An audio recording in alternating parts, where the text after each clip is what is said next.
अष्टावक्र गीता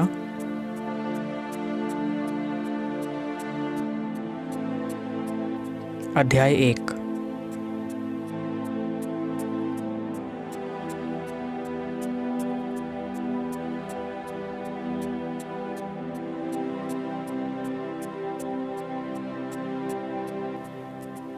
राजा जनक बोले, हे प्रभु, ज्ञान प्राप्ति कैसे होती है? मुक्ति कैसे मिलती है? वैराग्य कैसे प्राप्त होता है? आप मुझे बताएं। अष्टावक्र जी बोले, हे प्रिय, अगर तुम्हें मुक्ति चाहिए तो विषयों को विष की तरह छोड़ दो और क्षमा, सरलता, दया, संतोष और सत्य को अमृत की तरह सेवन करो।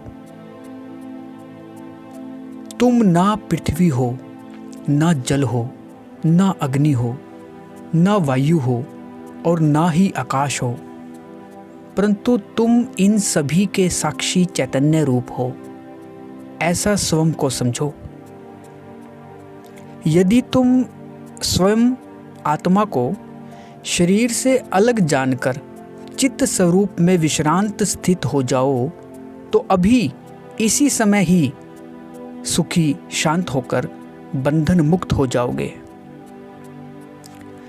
तुम ना तो ब्राह्मण आदि वर्ण वाले हो, ना ब्रह्मचर्य आदि आश्रम वाले हो, ना ही नेत्र आदि इंद्रियों का विषय हो। तुम असंग, निराकार और विश्व के साक्षी हो, ऐसा जानकर सुखी हो जाओ। हे विभो, धर्म और अधर्म, सुख और दुख तुमसे नहीं मन से संबंधित है। तुम ना ही करने वाले हो, ना ही भोगने वाले हो, तुम तो सदा मुक्त हो।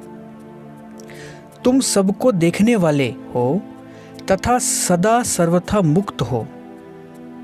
तुम दृष्टा स्वयं की बजाय दूसरे को समझते हो, यही तुम्हारा बंधन है।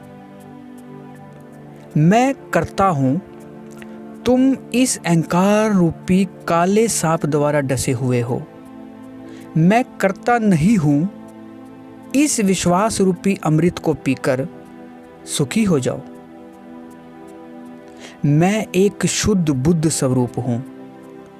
इस निश्चय रूपी अग्नि से अज्ञान रूपी जंगल को जलाकर तुम शोक रहित एवं सुखी हो जाओ।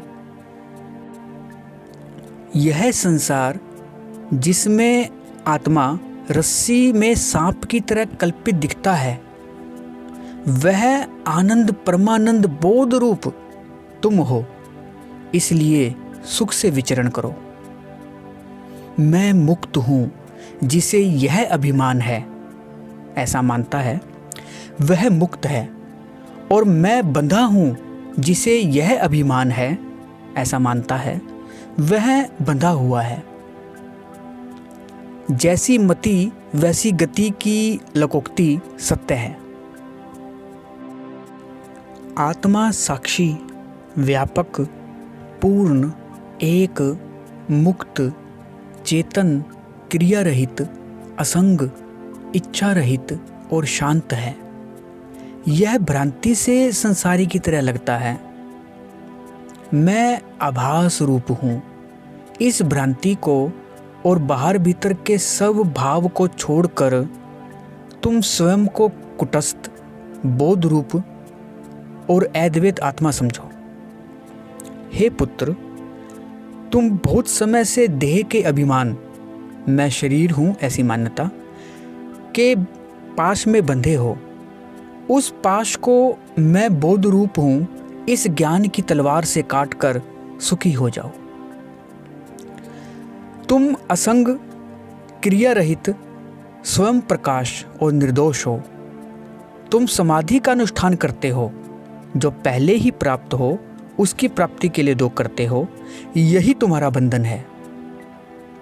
यह संसार तुम में व्याप्त है, तुम में पिरोया हुआ है। तुम शुद्ध बुद्ध रूप हो। तुम तुच्छ चित्त वृत्ति वाले मत बनो। तुम निरपेक्ष, निर्विकार, स्वयं पर निर्भर, शांति और मुक्ति का स्थान हो। विस्तृत बुद्धि रूप और शोभ रहित हो। तुम चैतन्य मात्र स्वरूप में निष्ठा रखो।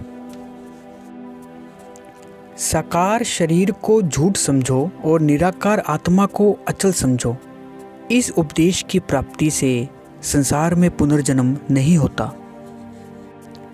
जिस प्रकार दर्पण में दिखने वाले रूप में बाहर भीतर दर्पण ही है, वैसे ही इस शरीर के भी बाहर भीतर परमात्मा ही है। जिस प्रकार सर्वव्यापी एक ही आकाश घड़े के बाहर भीतर स्थित है, उसी तरह नित्य और निरंतर ब्रह्म सब भूतों में स्थित है।